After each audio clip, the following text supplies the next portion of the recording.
Selamat malam, hari ini kita akan menyampaikan struktur data kita tentang graf tak berarah berbobot.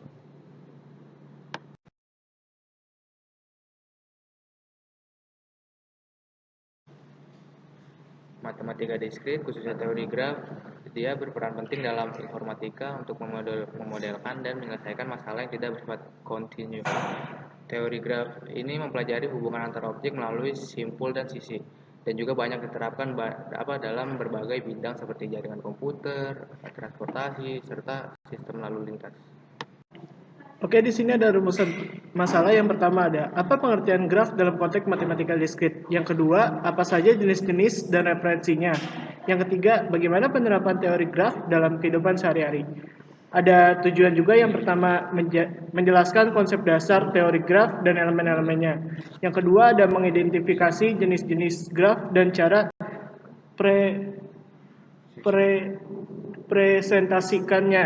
Yang ketiga ada menguraikan penerapan teori graf dalam berbagai bidang praktis. Oke, di sini saya akan menjelaskan teori graf.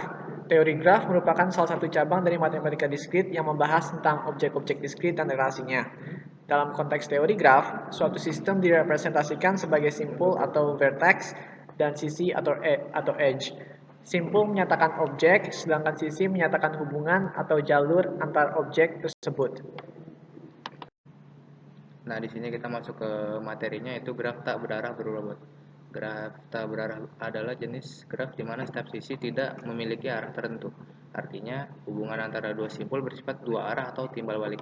Ketika setiap sisi dalam graf diberi nilai berupa bobot, maka graf tersebut di graf tak berarah atau berbobot. Bobot ini dapat berupa seperti jarak waktu tempuh ataupun juga biaya. Representasi graf dalam pemrograman. Graf dalam pemrograman dapat direpresentasikan dalam bentuk list ketetanggaan atau adjacency list maupun matriks ketetanggaan atau adjacency matrix. Pada program ini digunakan representasi adjacency list berupa dictionary atau kamus, di mana setiap simpul menyimpan daftar simpul tetangganya beserta bobotnya. Selanjutnya alat dan bahan yang kita pakai yaitu yang pertama ada bahasa pemrograman Python, yang kedua ada editor kode, kita menggunakan VS Code atau PyCharm atau idle. Yang ketiga kita menggunakan modul tambahan seperti heapq untuk priority queue.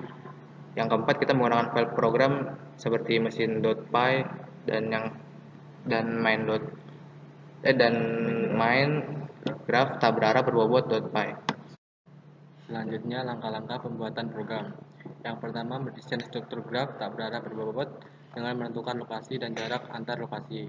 Yang kedua, membuat file mesin.py yang berisi kelas peta kota untuk menampung logika utama. Yang ketiga, menambah fungsi, tambah lokasi, tambah jalan, tambah peta, dan distractra.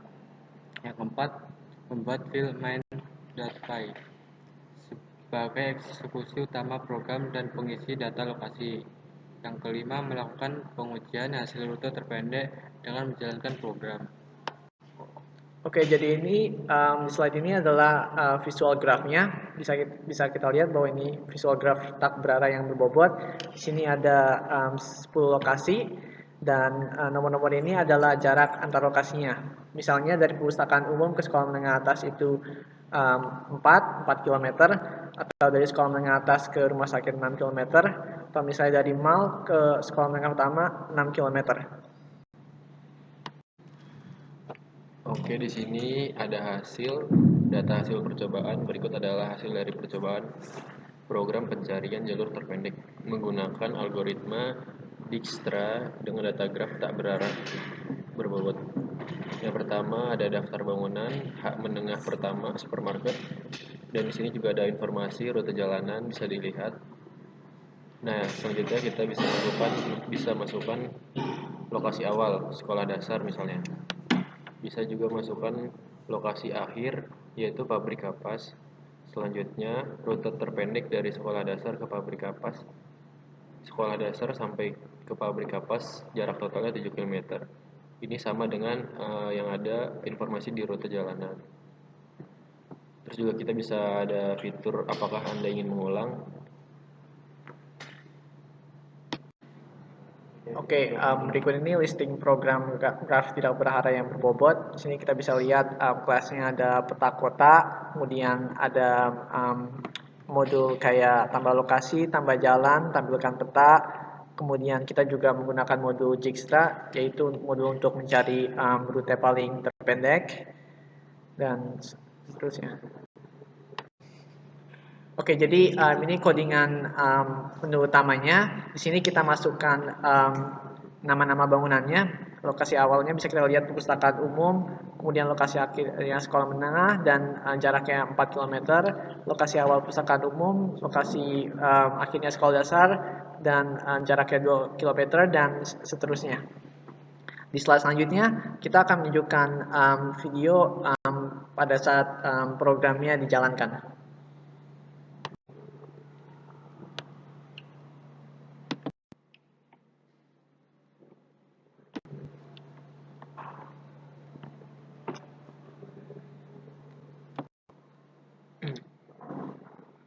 Oke, kita yang pertama masukkan lokasi awal, misalnya perpustakaan umum, lanjut ke masukkan lokasi akhir, pabrik kapas. Nanti muncul jarak totalnya 9 km. Nah, nanti ada fitur apakah Anda ingin mengulang, misalnya iya. Nanti balik lagi ke yang pertama, masukkan lokasi awal, sekolah menengah atas, lanjut rumah sakit. Nah, jaraknya totalnya 6 km. Oke, bisa di stop aja, langsung ketik tidak.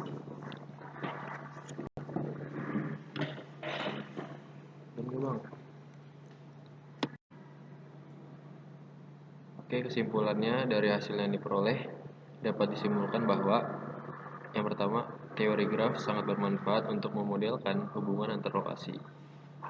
Yang kedua, algoritma Dijkstra berhasil diterapkan dalam program untuk menghitung jarak terpendek. Yang ketiga, struktur data seperti dictionary dan heap key mendukung efisiensi pencarian jalur.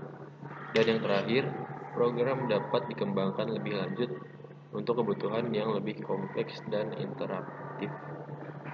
Sekian, terima kasih.